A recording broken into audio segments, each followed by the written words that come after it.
All right, everybody, welcome back to the Learning Out Loud podcast. I'm your host, Dustin William. I have my co-host with me, Whitestone.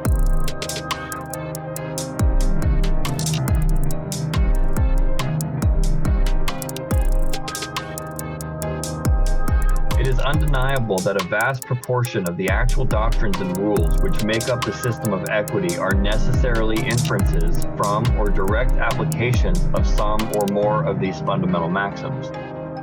The power is neutral. It's sitting in the quintessence until you invoke it.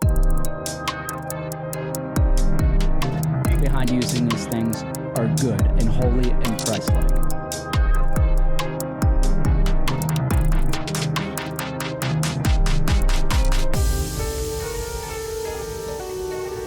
I shall now attempt to show how the most important of these principia have been crystallized into the pithy form of maxims and have influenced and developed that grand system of truth known as equity jurisprudence. Welcome, everybody, to the inaugural episode of the Learning Out Loud podcast. I am your host, Dustin William, and the producer and owner of True Life Productions at truelifeproduction.com, where you can find all of our content, such as All Aboard, where I talk about the history of New York and specifically the orphan trains. From there, you can move on to Article 3 Articulations, where I break down Supreme Court decisions concisely. There you can find the most comprehensive breakdown of the slaughterhouse cases there is on the internet, including all cited authorities and a spicy little newspaper clipping in there talking about some potential fraud in the case. And from there, you can move on to the Thought Crime Dojo, where you can keep up with my research as it happens, where there's tons of resources available, including most of the things we'll be talking about tonight. And that's going to be it for truelifeproduction.com. That's it for the business. So let's get on to why we're here today. All right, so that brings us to why we're here today. And what I'm going to do now is introduce our co-host, Whitestone, and what he's going to do is break down a couple of definitions for us first before we get into our main topic of today. And we're going to do this because we think it's pretty foundational to understanding the broader topic of equity that we're going to be breaking into today with a great speech by Murray F. Tully in 1903 talking about the 20 maxims of equity. But like I said, before we get there, let's introduce Whitestone. Hey, everybody. So just going off of what Dustin said, I think that before we go on a journey to really understand what equity truly is, how our system of government actually works and where we fit inside of it, we have to establish some foundational understandings before we proceed, because you can't proceed correctly if you don't have the correct knowledge. That I would think is a foundation in law itself. That is in fact how many judges will operate a courtroom. Is they need to know a few things. They need to know what rules are in play, what facts are before me, and how do I proceed? And that's their knowledge when they go through and do a case. So two very important pieces of knowledge to understand before we do that is to understand the differences between jurisdiction and jurisprudence. Jurisdiction is where you are and what rules apply. Jurisprudence is how you are going to see things around you so that you can move forward. Because we live in a system that is built on a multiplicity of understandings. Everything that you look at in this system, I think, can be seen probably 7 different ways. Yeah. There's always at least 2 things going on at once, for sure. There's always at least 2 things going on. The way that one person reads a sentence is not going to have the same interpretation as another person who reads a sentence, and both of it depends on their points of view, even though the words on the page are exactly the same. And that's exactly how law works. So we're going to get into, like I said, jurisdiction and jurisprudence. We're going to start with jurisdiction, and we're going to be reading out of Bouvier's Law Dictionary. Did we say we wanted to read both definitions, or were we going to stick with this edition? Um, yeah, why don't you read the definition of jurisdiction that you have, and then we'll read the definition of jurisprudence. They're both out of Bouvier's, just different editions. Great. So yes, as a point of reference for source, this book is Bouvier's Law Dictionary. The title's a little long, but it's very apt. It says, a law dictionary adapted to the Constitution and laws of the United States of America and the several states of the American Union, with references to the civil and other systems of foreign law. Mm-hmm. Catch that. References to the civil and other systems of foreign law. Okay. So this dictionary, I believe, is superior over Black's Law Dictionary. Black's Law Dictionary will teach you words from a statutory point of view, whereas Bouvier will teach you more from a juristic equity pre-March 9th, 1933 view. So this dictionary that I'm reading out of is Bouvier's Law Dictionary, 3rd edition, 1843. We go to the definition of jurisdiction. Jurisdiction, practice, is a power constitutionally conferred upon a judge or magistrate to take cognizance of and decide causes according to law and to carry his sentence into execution. So here in this country, we do have constitutional jurisdictions, both, Article 1 and Article 3. And whatever judge is presiding over that case is going to be cognizant of. So here in this country, we have constitutionally conferred jurisdiction where a judge or a magistrate can take cognizance, which means they can see with their eyes of and decide causes according to law.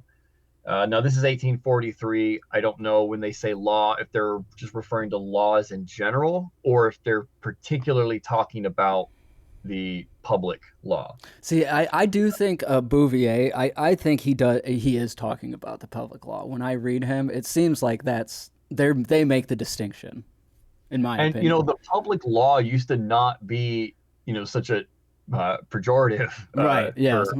term. Yeah. Public law, there for and at least initially, in the mid 1800s, early 1800s. It did what the federal government or the public side was supposed to do under a normal given system. Yeah. And so that's what you also have to keep in mind is depending on what book you're reading and what year it was written, different words are going to mean different things. And it's very important because there's a lot of groups out there that are getting very, very confused. And it's, in my view, because they don't understand these important distinctions. Yeah, absolutely. Absolutely. All right, so why don't you break down the little analogy that you had for us earlier about jurisdiction? Great. So here's the thing. Law has been overly complicated for a very, very long time, and our education system is designed to make it confusing because, the statutory side, what do you want to call it, the Article 1 side, there's 60 million statutes. Laws are more or less arbitrary because it's all corporate public administrative policy. So there's no basis of reason in it. They can pick and choose and borrow from whatever they want to do. Okay, here we go. So jurisdiction is not confusing. Legal terms really are not confusing. And the way I can prove that is I think every, 6, 7, 8-year-old has an inherent understanding of both jurisdiction and jurisprudence. Now, if we truly are, or we were, some of us were, wards of the state, why not think like a child for a moment, just so we can understand foundational concepts? Because it's my view that children up until a certain age are pretty much endowed with the reason that was granted to everybody by God. And it's only after a certain amount of time in this realm that they start to lose contact with that and do things like go be, attorneys or whatever. So go back to a moment for, where you feel you're 7 or 8 years old playing with your friends in your front yard. Now, the front yard is where the game is taking place. and that's all generally agreed upon. They say, okay, the grass is the boundary. You have to stay inside the grass. And if you're playing, let's say freeze tag or, some whatever game, there's certain rules that you have to follow that everybody will follow in the game. And one of those rules is if you go outside the bounds, it doesn't count. And, like if you run outside of bounds and someone chases you and tries to tag you, immediately you're going to say, nope, doesn't count, outside the bounds. And so, Yeah, kids are good at jurisdiction. They are, because they know, and that is the essence right there of jurisdiction. Because the rules of the game only apply to the four corners of the grass. And as soon as you step outside of that, you're no longer in the game. So therefore, you could say the jurisdiction of the rules is the boundaries of the grass. And as long as you are inside that jurisdiction and you look like you're playing the game, you can get tagged. They'll come and freeze you. They'll freeze you so you can't move. They'll freeze your assets. They'll send, whoever after you. Goons So that's how jurisdiction is. Now, obviously there's overlapping jurisdictions. Like, let's say the neighbor, their kids are also playing a game, and they want their boundary to extend a little bit into your yard, just a little bit. So you're going to see kids from the other yard playing in what you think is your game, but you don't realize there's an overlapping jurisdiction there. Which would be concurrent jurisdiction. Right. It's like maybe that's concurrent jurisdiction where two things are happening at the same time. And depending on what jersey you have on, it's going to signify to the other players what facts there are, which is, well, you have a jersey on, you must be playing. That is a fact. I'm going to tag you. And if you don't have those markings or you don't have that status, then you are not going to be part of the game, or they're just going to kick you out, say you're no fun, go away. So that to me is how I understand jurisdiction. And then, as far as jurisprudence, which one did we decide on? Are you gonna read yours or? Yeah. I'll, and unless you want to read yours. I mean, we can read. How long is yours? It's a paragraph, not long. Okay. Do you want to? Why don't we read them real quick and then just decide which one we want? Okay. All right. So now we're going to move on to jurisprudence and contradistinguish it from jurisdiction to kind of disambiguate these two terms. And the definition I'm going to be using is from Bouvier's also, but it's from the 1897 edition, the Rawls Revised edition. So it says, the science of the law, the practical science of giving a wise interpretation to the laws and making a just application of them to all cases as they arise. By science, in the first definition, is understood that connection of truths which is founded on principles either evident in themselves or capable of demonstration. A collection of truths of the same kind, arranged in methodological order. In the latter sense, it is the habit of judging the same question in the same manner and by the course of judgments forming precedents. That's the definition of jurisprudence out of Rawls Revised, and it's got a little bit of fancy language in there. We do need to disambiguate that, but basically it's the kind of the rules that the game is played by, and Whitestone's actually got a great analogy for that too. Well, I'll skip reading jurisprudence out of the 1843 edition because they're more or less the same. There's a lot of the same language in there. It's just one is 50 years earlier. So we'll go ahead and skip that. But really, jurisprudence is the science of the law. And someone, I think, who's new to legal realm might go, well, I have no idea what that definition even means, because even I read it at the first time. I know what jurisprudence means. And I read it and I went, what is that? So again, going back to being a child for a moment, you have understood jurisprudence all your life if you've ever played on a playground, which if you view this world realm that we live in as a giant playground, sometimes if you think like a child, your life will become much simpler sometimes. So with jurisprudence, everyone has been on a playground, and there's only certain types of equipment, or if you're in, again, the front yard, there's only so many trees and bushes and everything, and kids being creative will want to play a game, but they don't have any of the props in front of them to be able to play the game that they want. So what they do is they just pick out objects in the environment, and that now becomes whatever prop they need it to be.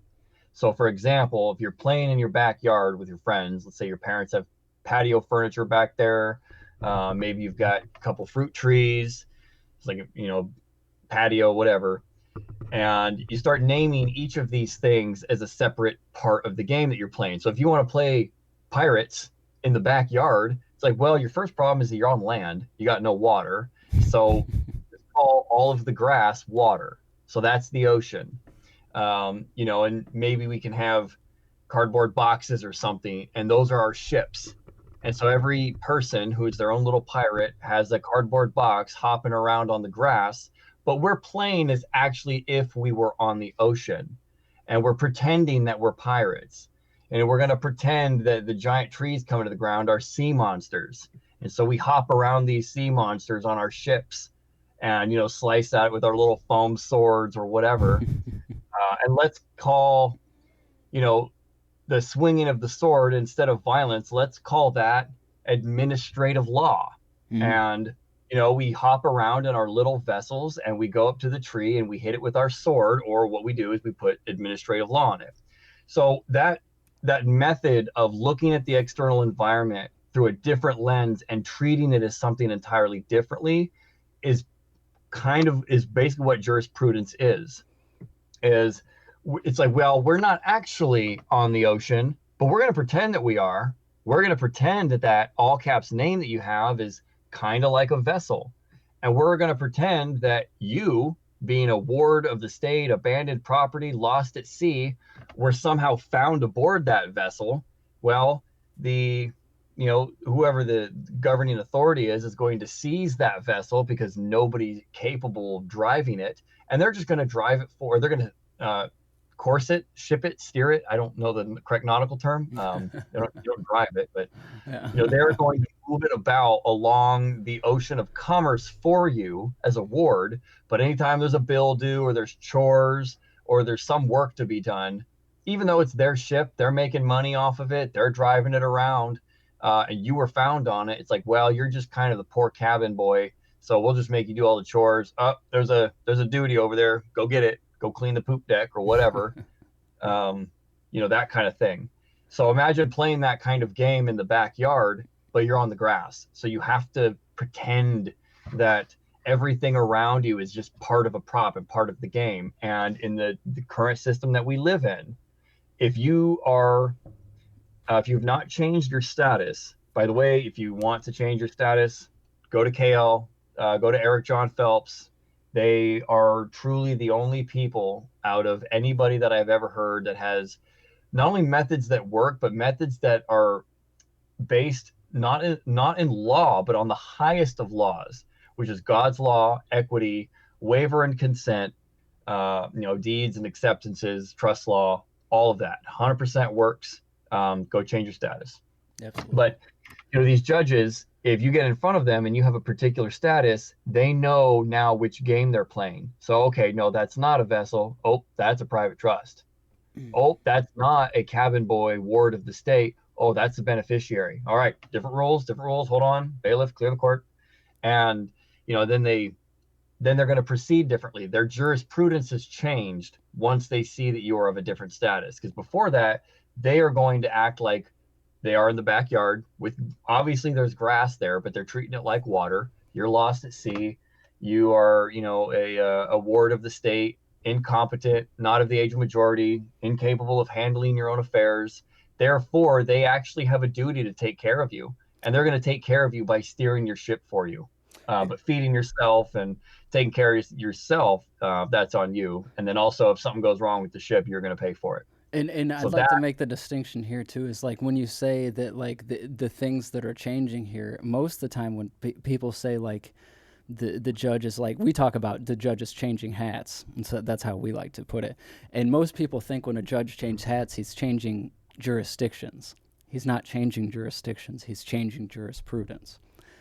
Absolutely. So no, that's absolutely correct. And especially What I've noticed is the farther you go out west, the more concurrent jurisdictions you find, and that's simply because like Hmm. over on the western side of the United States, they were not a part of the original 13 colonies, and so they didn't have 150 years of equity jurisprudence before the Constitution, like a lot of those Eastern board states did. And so because of that, these Western states not having, like territories, like Idaho, for example, was basically a federal territory and decided to become a part of the state.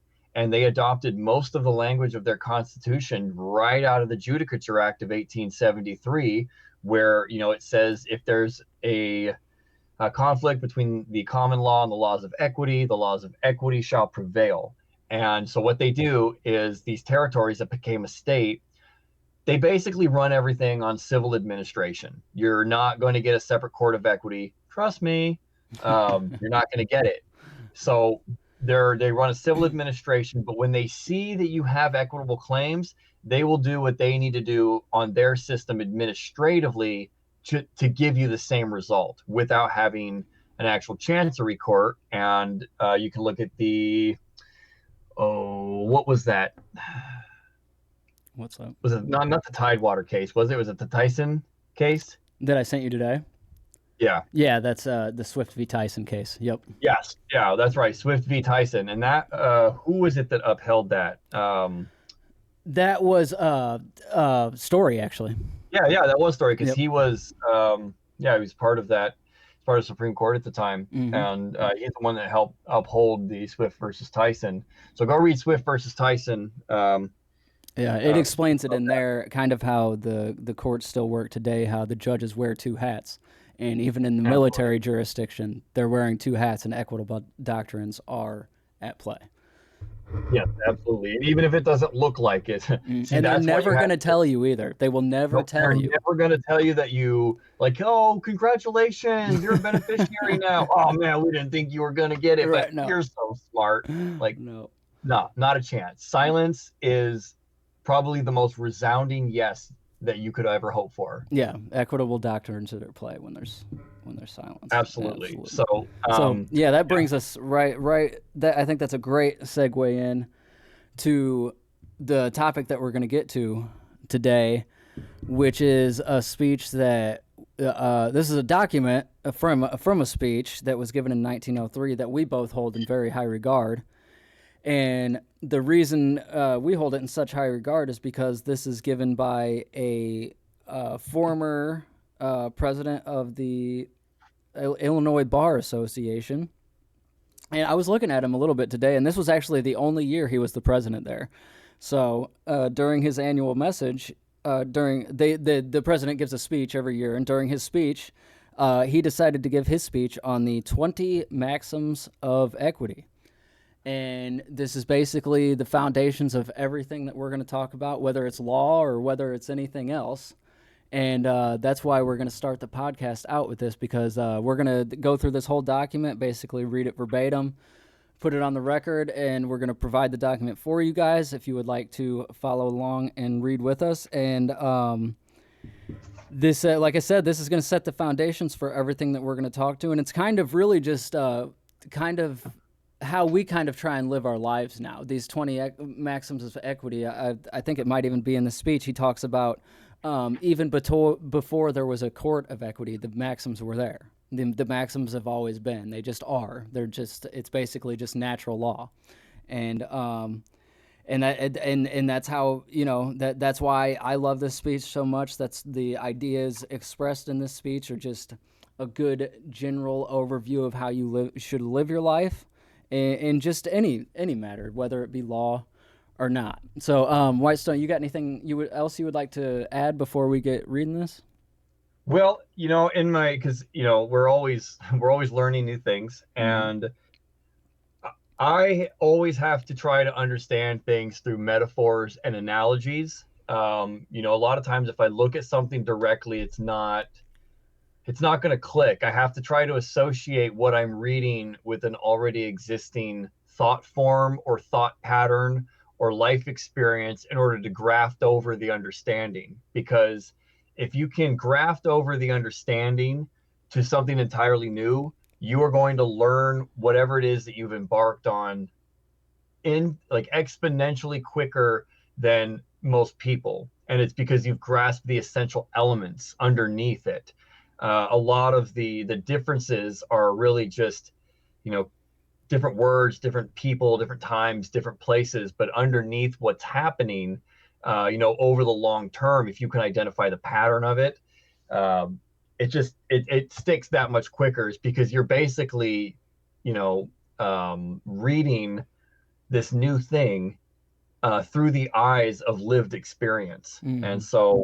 And the reason I say that is because for me, the 20 maxims of equity are human beings' attempt at taking, the power of what we'd call either the Holy Spirit or the grace of God or God's law. And it's like, how do we, if we could use the Bible as the law, and that's a lot of how it started. Mm-hmm. This country was basically built by the blood of Protestants who were doing their hardest to uphold God's law.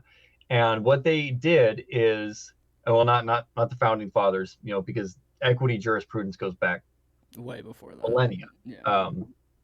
But I guess the form that we're talking, these 20 maxims, it's our attempt to distill down into a very few maxims the essentials of God's law. And then rather than being ironclad, they're more of just general statements of truth that cover Principles, most I would say. situations. They're Yes. principles rather than And anything else. I always thought it was, here we have the president of the Illinois State Bar Association talking about equity. That's, anything about the Bar Association, well, at least nowadays, but it's always been primarily rooted in, the public side. Mm-hmm. So, Yeah, it's all public now. I don't. It's. yeah, I don't even think absolutely. they can practice equity, can they? Because they don't have clean hands. No, because they don't have clean hands. They're not going to win over there. Yeah. So yeah, Yeah, it's they're a not going to win over there. complete Uh, military jurisdiction, pretty much. yeah. Yep. All right. All right. Sounds good. All right. We're going to dig into it then. Like I said, we're going to basically go through this verbatim, the whole document. We're not going to read it all today. We've got it broken down into sections. We're going to each take turns reading, and then we're going to discuss it a little bit and get back into it. So without further ado, I'm going to read this first little section into the record. All right. So, annual address delivered before the Illinois State Bar Association at Chicago, July 21, 1903. Murray F. Tully, President. Equity maxims. In considering equity maxims, it is necessary to understand the origin of the court of equity and to some extent its history. What is equity? I do not know that any definition of equity that can be found would be an improvement upon Aristotle's definition, which is, in substance, that, quote, equity is the rectification of the law when by reason of its universality it is deficient, end quote. Beach, in his work upon modern equity jurisprudence, there's that word, says, page 1, quote, the equity jurisdiction arose out of the inability of the courts of law through the inflexibility of their rules and want of power to adapt judgments to the special circumstances, to reach and do complete justice in all cases, end quote. If we consider the causes out of which the equity jurisdiction was evolved, no better statement, therefore, can be given than the foregoing.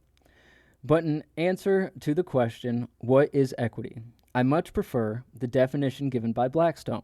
Quote, equity, in its true and genuine meaning, is the soul and spirit of all. Positive law is construed by it, and rational law is made by it, end quote. But whatever difference there may be as the true definition of equity, we know that the system of department of the law known as equity jurisprudence had its origins in the fact that the common law of England, which had been sufficient and answered its purpose while the people were semi-barbarous, was found to be totally inadequate to meet their wants as they advanced in commerce and civilization. Like all systems of law, springing from the customs of the people and founded upon traditional maxims, it had become hard, harsh, unyielding, administered upon technical rules with a blind adherence to established maxims and precedents. At common law, no writ could be made to fit every new case that arose, and the struggle of the courts became to make the case fit some writ in existence. And when this could not be done, quote, wrong went unpunished and right often unvindicated. End quote. The king was recognized as the fountain of all justice, and applications were made to him as such to great relief, because no writ known to common law could be found to fit the particular case, and no precedent had been established upon which it could be adjudged. The king, being bound by no established precedent, granted such relief as the nature of the case required. As the deficiency of the common law and its inability to grant relief became more apparent as the years progressed, the king referred these petitions to his chancellor, who was sometimes termed the, quote, keeper of the king's conscience, for action thereon, and gradually, by reason thereof, it became a practice to address the petition to the chancellor in the first instance. So, I love that he opens with that, because I think that's a thing that a lot of people miss when they get into equity too, is the actual history of it, because a lot of people think the history of equity and trust is this fucking Knights Templar bullshit, and they did these things for the queen. I don't even know what the fuck the story is, or where even people even get this shit, but that's not where any of this stuff comes from. It says it, he's saving it right here, and then Story does a great breakdown in his book of where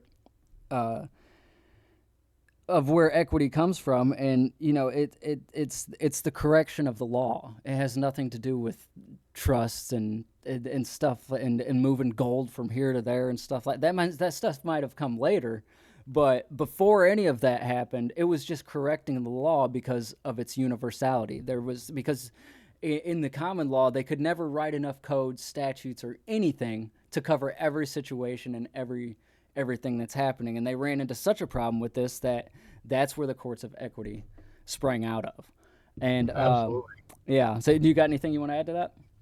Well, yeah, a lot of these people that are saying that equity arose out of, some of the things that you mentioned, they're putting the cart before the horse, because if they would not be able to, trade that way or move things around that way, without equity maxims already being in place, because it's the principles and maxims of equity that are guiding their decision making, and they don't realize it, which proves how inherent it is in people, which means that it is the origin of everything. It didn't come after. So the way that people have guided their, like I said, their affairs for thousands of years, did so under a general sense of reason. And throughout the years, it's been distilled into what we are calling the 20 maxims of equity. And it just, people don't realize how important it is in this country that in Article 3, it says that the judicial power of the United States shall be vested in one Supreme Court who can hear cases at law and equity. And so it's like what they're looking at is there two different types of what you want to call courts, or two different areas, two different jurisdictions. And there used to be actually 3 separate courts in the United States. There used to be an Admiralty Maritime Court, there used to be an equity court, and there used to be a common law court. Yeah, and then they just started merging everything into one giant, concurrent machine. Yep. And now your rights are kind of like a vending machine. So you gotta, no pun intended, but you gotta tender the right species, otherwise you're not gonna get what you want. Yeah. So so I'll pick up where he left off. In the fourth Coke Inst, page 82, it is laid down as follows. Quote, the chancellor was originally a court having double or two powers, namely common law and equity, end quote. And quoting from Fleta, chapter 12, book 2, quote, "The office of chancellor can be so far traced up into the ages past as to discover that it has often been an office of the first rank, but for a long time his duties were more ecclesiastical and political than judicial. This court was known as, and called most frequently, the common law court of chancery, and the ancient lawyers that speak of the chancery mention it not once as a part of equity or conscience. And out of this court, the present equity court and system sprang." End quote. In early times, learning was largely confined to the clergy, and in those times, religion had a commanding influence and sway, not only in ecclesiastical but in temporal matters. It was but natural that monarchs and authorities should turn to the clergy for the selection of their chief officer to aid them in the carrying on of government. From earliest times, chancellors were drawn exclusively from clericals. From the year 1800 until the year 1529, there was no selection of a lay chancellor. It is well-known history that, as a rule, the chancellor was the power behind the throne, and oftentimes, as in the case of Thomas A. Becket, he equaled, if not excelled, the king in the magnificence of his display, wealth, hospitality, and retainers, and in the exercise of real power. Such chancellors were generally men who stood high in the church, famed for learning and of great Christian virtues. Several of them became canonized as saints of the church, among the first of whom was one celebrated for his pluvious propensity, Saint Swithin, who held office AD 825. It is supposed he was canonized because he first established in England, for the benefit of the Pope, the payment called Peter's Pence. Upon his death in 862, he directed that his body should be interred not in the cathedral, but in the churchyard among the poor. Many years after his death, the legend goes, it was thought that the body of the saint ought to be translated from the churchyard and deposited under the high altar, and the 15th of July was fixed for the ceremony, when there was to be the most gorgeous processions ever seen in England. But the saint highly disapproved of this regard and his dying injunction, and sent a tremendous rain which continued without intermission for 40 days, and until the project was abandoned. It is said that he ever since regulates the weather for 40 days from his proposed translation. If that day is foul or fair, it will be foul or fair for 40 days thereafter. And for many centuries there has been, and I do not know but what there still exists this proverb, not only in England, but in Scotland. Quote, "Saint Swithin's day, gif ye do reign, 40 days it will remain. Saint Swithin's day, and ye be fair, for 40 days 'twill rain nae mair." End quote. Another was Thomas A. Becket, already referred to, one of the greatest characters in English history, who exercised as great influence upon that kingdom as any one individual who ever held office within it. While admitted to be a man of brilliant talents, great acquirements, and delightful manners, which captivated alike king and commonalty, great dispute exists in regard to his true character, and in the language of Lord Campbell, as he proved such a champion of the supremacy of the Pope, it is perhaps not surprising in recent times his vituperators are bigoted Protestants and his unqualified eulogists are intolerant Roman Catholics. End quote. You know, right off the bat, what I do want to point out is, there's a lot of people pointing the finger for all the world's problems at one group or one very well protected group. And do you mean the Jews?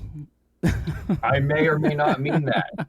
And all I will say is that most of those people, when told that they're not looking at the highest rung of the ladder, are either oftentimes confused, frustrated, angry, or, sometimes an outright denial. And it's unfortunate because here we have the president of the Bar Association saying several times in these couple passages about the supremacy of the church when it comes to doling out grace to people where the law can't cover their situation. The church will step in and say, the Roman Catholic Church, the Pope, will step in and say, step aside, law. We will take care of this because we are the vice regents of God. We are the vicars of Christ. we're the trustees of the Holy Kingdom, and we will bestow grace upon this case because the law can't handle it. There's no statute, so we'll step in. And that is how the courts of equity started. And I mean, I think you and I had talked about this before, that there was a period in history called the Dark Ages where we don't have a lot of history. And it was right around then, or shortly before then, that the courts of equity and the Chancery Court started appearing. And, you got the Black Plague, and you got cities burning down, and, some of these weird cataclysms that some people can't explain. And if you think about it, after the cataclysms, people are going to the king, they're going to the judicial aspect of the king and asking for relief, and he's looking at the laws being like, I don't know how to handle any of this. A lot of these people, they say they were dead, some of their properties were burned down, and there's all these confusing things going on. And so the Pope came in, and they established the Chancery Courts, where they just took the person's situation and tried to do what they thought God would do. Yeah, and I say that in a joking way, just because we obviously we agree that a different group of people is behind the scenes of all this stuff too. If anyone has ever seen that illustration of, there's a puppet master who's controlling a puppet, and then there's a much larger puppet master behind him controlling that puppet master, and there's like a string of them. And so you've got, a string of 8 or 9 puppet masters, and, the largest one basically having control all the way down the line. And I think, you have to, you've got to look at who really is pulling the strings on things. Well, I mean, again, going back to understanding the private American national status and the beneficiary status, is understanding that during the Treaty of Peace in 1783, England said, okay, fine, we're out. You don't know us, you're not under our authority and jurisdiction anymore. The Pope never said that, because the church has had legal claim on every piece of rock, dirt, soil, water of this entire realm, and they lay claim to it. And they're saying that they have superior title. And that's what the Treaty of Peace really was. Yeah, that's the big point of the Treaty of Peace, is the founding fathers were trying to take the property back from the Pope, is what was actually trying to go on in America. You had the owner of the property, the Duke of Luxembourg, who is basically an agent or representative of the Holy Roman Empire. So that's the true owner of the place. And then you've got the landlord that they hired, some place called like the King of England or whatever, and their tenants who are now claiming beneficiary status of the property. And the landlord, England's like, you know what, I'm out. We're broke. We've been they're at done war. dealing with it. Yep. Yeah, and so now the owner is like, you behave in there or I'm coming in. Yeah. And that truly is the relationship. I mean, I've read this in multiple places, and people just need to understand that. But you know what? That works to our benefit, because that means that trust law and equitable doctrines are running, and how you learn to operate in this world is through these maxims. Yeah, absolutely. So, I think that's a great point to put on it. Yeah, we can yeah, unless you got something else to add, I think I'll. No, I think that it's just origins and foundations are important, and we have to understand that. Yeah, absolutely. And as we move further here in the Learning Out Loud podcast, as we learn out loud together, we will be getting further into those subjects deeper, obviously. But let's stick to the foundations right here. I will continue reading this document for a little bit. So picking up, we are told by the learned author Pomeroy that, quote, in the original delegation of general authority by the Crown to the Chancellor over matters coming under the King's judicial prerogative of grace, such authority was to be exercised according to conscience, equity, good faith, and honesty, end quote. What a broad jurisdiction was here given. As broad and unlimited as language could make it, how different from that of the law court, whose powers were confined to doing justice according to the nature of the writ issued in the particular case, and molding justice to establish precedents. In the early life of the Court of Chancery, it was known as the poor man's court, styled in, styled in derision by common law judges, the quote, beggar's court. I do not remember that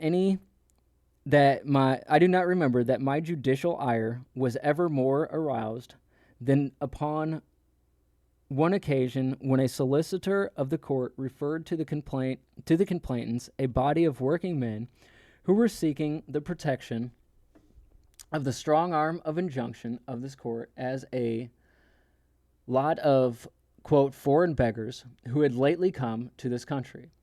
Another ground of application to the chancellor as reason for the relief sought was in the matter of court costs and fees of the law courts, which the petitioner was unable to pay, while other petitions alleged that the opponent was a great lord, possessed a great wealth and great influence with which the petitioner was unable to cope. Oh, excuse me. The court stood in its infancy as the protector of the weak against the powerful, and the poor against the rich. It recognized no distinction between persons, no title except that of petitioner and respondent, and to its credit, it may be said that these distinctive features it retains to this day. It was a court of conscience, untrammeled by precedents, paying, however, a due regard to those of its own creation, disregarding form, simplicity, marking all the proceedings, dispensing justice according to conscience, equity, honesty, and good faith. Could any system of jurisprudence have a better, a purer, or more moral basis of foundation? And I absolutely agree with that. It really, he's just going down and really just breaking down how once you kind of wrap your head around equity and what it actually is, not what people out on the internet are fucking saying it is, whatever they're saying it is. Once you actually wrap your head around it, it's really just a very simple system to live your life by because it acts on your conscience.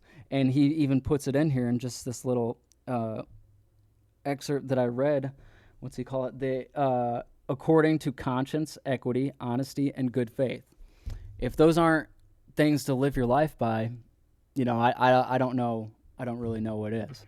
No, there used to be an old saying that said, well, what does your conscience tell you if you have a conflict? And that's where you put all your prejudices aside, and it's like what's in your heart, or what is your gut telling you? That voice in the back of the head that reminds you of the right thing to do. What is that thing? That's called the conscience. And it's like, well, these 20 maxims of equity really, I think, encapsulate all of the things that conscience could tell you. And there really is just no better way to put it. Yeah, I like that they talk in here about acting on the king's conscience too, because we've talked about this a little bit before, how we don't necessarily believe that this whole futile system is, it's not necessarily all true. Maybe the king wasn't a fucking tyrant from the beginning of time. Maybe I like to think that there are good kings out there, because if you imagine yourself in let's say a man who is going to be king, if he is of the same bones and flesh and hair just as everybody else, and reads these maxims of equity, or back in, let's say, the 1400s, whatever equity meant back then. Well, actually, you know what? No, I won't say that. I'll wait until. I guess. Yeah, no, I will. If the king's conscience was speaking, what is it speaking to? He said, well, he's going to defer to the church. And if he's deferring to the church, it's going to be based in God's grace. And I just think that there absolutely have been kings and royalty and aristocracies out there that were truly moral, God and grace-loving people, and truly wanted to do the right thing, understanding that they still had a kingdom to run, and that there were a lot of people that couldn't take care of themselves. There were bills to pay, but a lot of these aristocracies throughout history, the ones that actually had to fight to keep what they had together, usually ran more moral systems because they're trying to protect it. It's only when the aristocracies got lazy and they got too well fed that they started drifting away from the maxims and just it's like, just write an ironclad law. If they don't fit it, throw them Mm-hmm. away. Mm-hmm. And so, I do actually think there were very few and far between, but I think there was good royalty Yeah. somewhere in our history. Yeah. Yeah. I agree with that. I agree for sure. All right. So we got one more section here for you All to right, read for the and first hour. I will pick up here. So, in the creation of the Court of Equity, no code was promulgated, no written rules or principles formulated. It came into existence armed with the power to grant relief upon the broad principles of conscience, equity, and good faith. In establishing equity jurisprudence, it followed, as it had in establishing law jurisprudence, that certain broad rules or precepts would naturally be evolved, from which there would be drawn equities suitable to classes of cases, and these rules or precepts took the name of equity maxims. They were the very substance, became the very foundation stones of the grand system of equity jurisprudence, which has never had an equal in the history of any people.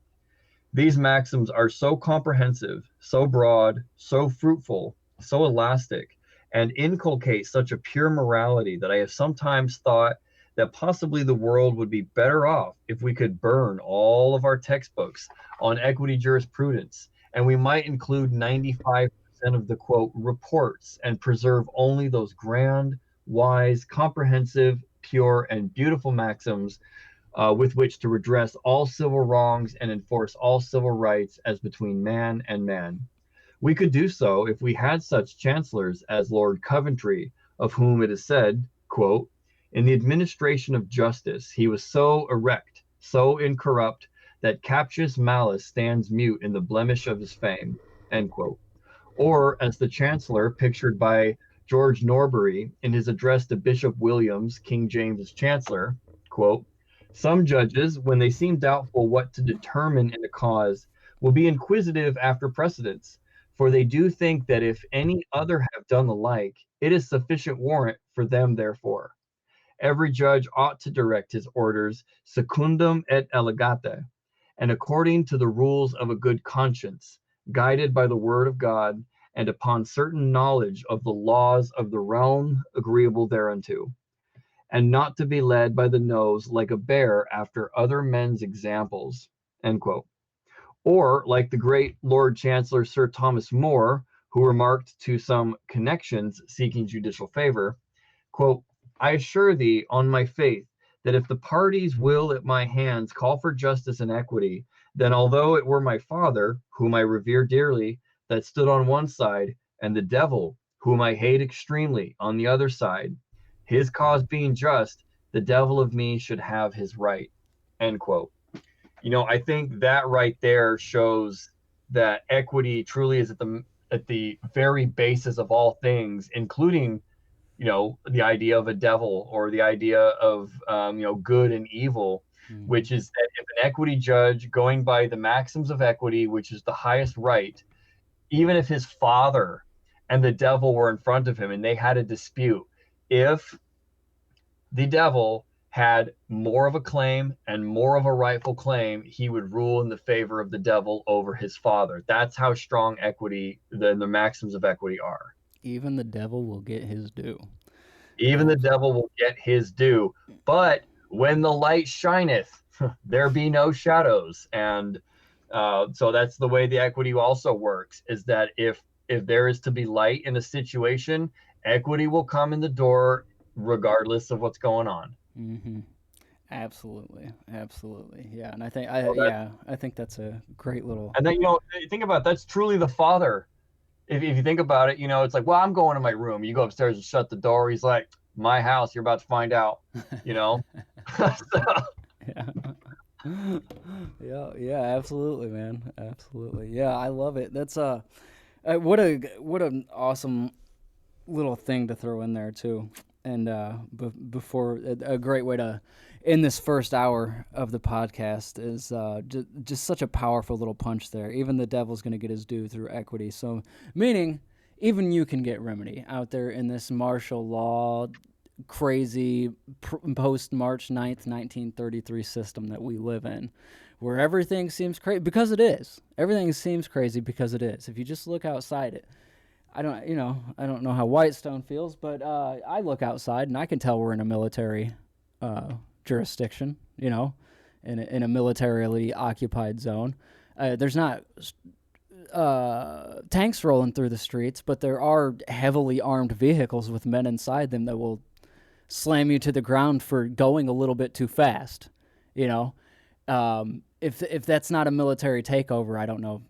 I don't know what is. And really, in my eyes, that's why this stuff is so important to me, because this is the only place that I see remedy. And only an exclusive equity, not the equity everybody's out there talking about, but it has to be exclusive equity. You can't do what's called commingling. You can't mix these things together. It's such an important thing that a lot of people are missing, and that's why when people are out there thinking they're not getting remedy and thinking these judges aren't doing their job, you're wrong. The judge is doing his job. If you're in there, and you absolutely think that you have a claim, but you're following some of these other teachers and you get slapped down by the system and like they're not following the rules. It's like they're actually following more of the rules than you are because they did their homework and you did not. Yeah, and the thing about equity is when you do get into exclusive equity, you actually get a lot of grace. It talks somewhere in the speech, I think it was a part that I read, where they talk about the form and procedure and all of the formalities of the common law are also thrown out. So like, if you're in a court case, you can get, if they don't capitalize your name correctly, you can get the case thrown out over small teeny tiny things like this, and they can get your case thrown out in the same exact way. If you're in exclusive equity, those kind of things don't, that's not, I think there's a maxim that goes with it, isn't there? I can't remember. Oh yeah, there is absolutely one. Equity looks to the substance rather than the form. Right. Yeah, that's what I was trying to think of. Yeah, equity looks to the substance rather than the form, which meaning equity is going to do it's not going to do what the courts have always been doing. Like when I lost my case, that's what the judge told me is, this is just how we always do it. And and the reason is because I wasn't in exclusive equity, because I didn't understand this stuff before that. Yeah. But that's literally what she told me, and she's right. And they can do that because we're in a military jurisdiction, where where's it in the labor code? They talk about deception's just fine if you're in a military zone. With as much energy as a lot of these other groups are spending, they would master equity very quickly if they just looked at it. Very quickly. Because it's not difficult. You can. I'm saying that if you just read this, little 50-page speech here a couple times and got very familiar with it, and found a resource of the 20 maxims of equity, that would be all you would need. Anytime you run into any issue, think maxims of equity first, and that will help direct your thinking. Mm-hmm. Mm-hmm. It really is not difficult. I mean, 60 million statutes versus 20 maxims. I'd much rather learn the 20 maxims. Seems a lot easier to me. It is very, very easy. And because they're inherent. It's not foreign. Mm-hmm. It's not something that some body of, aging white-haired or bureaucrats sat around, a table writing up. These are really the physical embodiment, I guess you could call, of good conscience. Mm-hmm. And that's why you're never going to see them printed in a code or statute either, because they can't. You can't codify equity. No, because it thinks broadly. It looks at everything with both eyes open.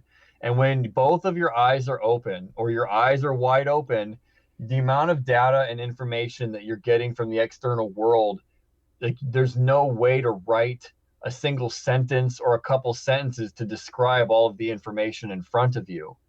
Mm-hmm. And that's pretty much why we have general maxims. Like, all right, look, we would still be writing rules from the time of Hammurabi if we were trying to make a law or a rule for every single conceivable situation. It would never end. Mm-hmm. So that's why it's like, all right, we got 20 general house rules. Okay. Everyone know these 20 rules. Go out there and play. If something goes wrong, look at the rules and we'll figure it out. Mm-hmm. And it's very That's simple. It's just give notice. Don't yeah. be a shithead, really.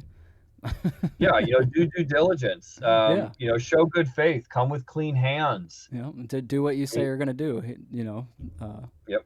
And stand on your rights. That's Absolutely. Yeah. Equity aids the vigilant, not those that slumber on their rights. And that right there, the equity is telling you, don't fall asleep, bud. Yep. Don't fall asleep. Don't fall asleep. Be on their ass. And when they're saying something funky and you know it ain't right, tell them it ain't right. Yeah. It's just some of these, a lot of times, some of these equity maxims that we'll get into, you're not going to understand how it applies, but that truly is where simple trust law comes in. Mortgages and trust. That's really mortgages and trusts and waiver and consent and political status. Those things right there. If you understand those to a T and how to apply them a little bit, I think you're probably on a really, really good path. Absolutely. And not saying we're experts at it at all, but we are here learning out loud, just like everybody else. And here's how simple the law is. You can take two people who don't work in the law, who are not,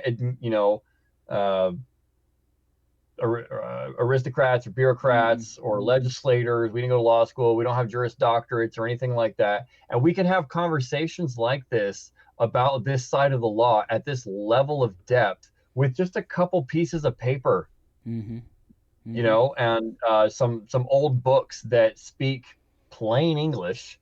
Yeah. That's how easy it is. It's not difficult. So I think that a lot of those groups out there are overcomplicating things. They're saying, oh, everything, it's all the law merchant, or it's all commerce, or it's all maritime. It's like, it's not maritime. Yeah, it's like not there's at all. plenty of examples of people going in court trying to invoke the maritime jurisdiction to get things done, and they just keep getting kicked back, and they don't understand the guardian ward relationship. They don't understand any of that. Yep. Which is why we're here. That's why we're here, and that's gonna. We're just here to work through some of these sources, openly and talk about them. And here's the thing too. I think maybe it's probably important that we tell this to people. It's like, if you find out otherwise, and you have a source or you have an authority that can override the masters of equity, if we say something or make something on here that appears not to be true, call it out. Let's discuss it. Absolutely. Yeah, I want to hear it because I'm digging for the truth, nothing else. That's the only thing that matters here. And you're not going to hurt my feelings because I want to know the truth, because I am a true man of God, and we battle principalities here. And and I'm battling my principalities with their principalities. Yeah. And but I think that's a perfect spot to leave it for this first hour here. How the structure, how the podcast is going to run. What we're going to do for these first 10 episodes, they're going to be 2 hours apiece. That's going to be 20 hours of content. And in those 20 hours, we are going to cover this entire document, the Murray F. Tully speech in 1903. We're going to cover the entire document, get it read into the record verbatim, and those 20 hours are going to be free. And then after that, we are going to do the first hour of the podcast is going to be free, and then the second hour is going to be a paid hour of content. And, there'll be more details about this as we go. But that's going to be the basic structure of the podcast so far. So what we're going to do is we're going to cut it off here, take a little break, get something to drink, and we'll be back with hour 2.